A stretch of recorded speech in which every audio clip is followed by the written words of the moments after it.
जिस तारीख का इंतजार था उस तारीख का ऐलान हो गया है। चुनाव आयोग ने प्रेस कॉन्फ्रेंस के दौरान ये ऐलान किया कि 5 फरवरी को मिल्कीपुर विधानसभा के लिए उपचुनाव के लिए वोट डाले जाएंगे। 8 फरवरी को मतगणना होगी, यानी कि नतीजे आ जाएंगे। मिल्कीपुर जो कि फैजाबाद लोकसभा क्षेत्र के अंतर्गत ही एक विधानसभा क्षेत्र आता है, जहां से समाजवादी पार्टी के अवधेश प्रसाद अभी तक विधायक थे। जब फैजाबाद से उन्होंने सांसदी लड़ी और संसद में चुनकर पहुंचे, तब उन्होंने इस सीट से इस्तीफा दिया और मिल्कीपुर विधानसभा सीट खाली हो गई, जिस पर उपचुनाव होगा। अब 5 फरवरी को समाजवादी पार्टी और बीजेपी के बीच ही कांटे की टक्कर इस सीट पर बताई जा रही है। अवधेश प्रसाद के बेटे अजित प्रसाद को समाजवादी पार्टी ने कैंडिडेट बनाया है। कुंदरकी का जो वोट की लूट हुई, जो पुलिस प्रशासन के माध्यम से वोट पड़वाए गए, जो वीडियो निकले, तस्वीरें आई, उससे आम जनमानस जान गया कि इन्होंने चुनाव नहीं कराया, इन्होंने पुलिस के माध्यम से वोट लूटे हैं। और वही सरकार कह रही है कि अगर कुंदरकी जीत सकते हैं तो मिल्कीपुर क्यों नहीं।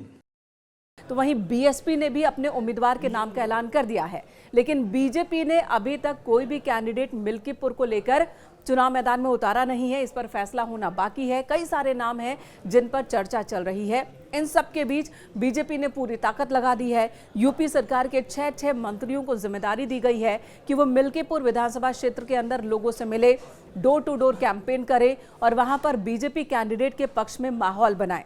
जहां तक बात समाजवादी पार्टी की है, तो पूरी उम्मीद है समाजवादी पार्टी को कि मिल्कीपुर में एक बार फिर साइकिल ही रफ्तार लेती दिखेगी, कमल वहां खिल नहीं पाएगा। पूरा भरोसा है अवधेश प्रसाद को कि इस बार भी मिल्कीपुर में एसपी की ही जीत होगी और उनके बेटे को विधानसभा पहुंचाएगी मिल्कीपुर की जनता। हालांकि मिल्कीपुर की जो सीट है, ये लड़ाई सिर्फ एक सीट की लड़ाई नहीं है, क्योंकि यहाँ पर हार और जीत से विधानसभा के अंदर समीकरण पर कोई असर नहीं पड़ने वाला है।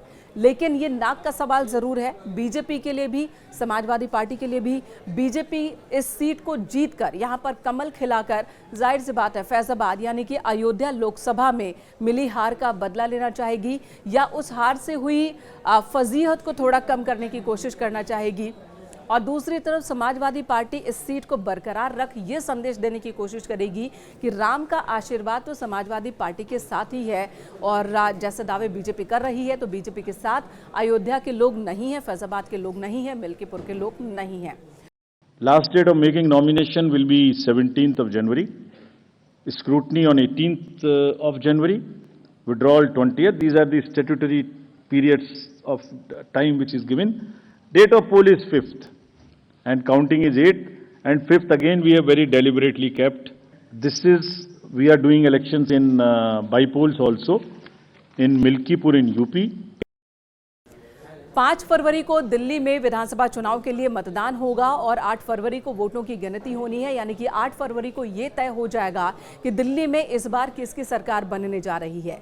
क्या आम आदमी पार्टी एक बार फिर सत्ता में लौटेगी, एक बार फिर सरकार में बनी रहेगी, या फिर बीजेपी जो सपना दशकों से सजोए हुए है वो सपना पूरा कर सकेगी। 70 विधानसभा सीट है दिल्ली में और वोटर्स की संख्या की बात की जाए तो ये संख्या 1,55,00,000 से ज्यादा है।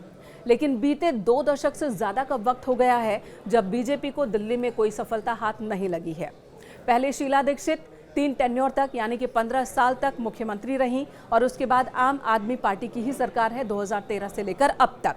2013 में एक मौका जरूर मिलता दिखा था बीजेपी को, जब सबसे ज्यादा सीटें बीजेपी ने जीती थी, 30 से ज्यादा सीट पर जीत हासिल की थी, लेकिन तब भी बहुमत के आंकड़े से बीजेपी दूर थी। और तब आम आदमी पार्टी जो कि बिल्कुल नई पार्टी थी, उसने कांग्रेस के साथ मिलकर सरकार बना लिया था।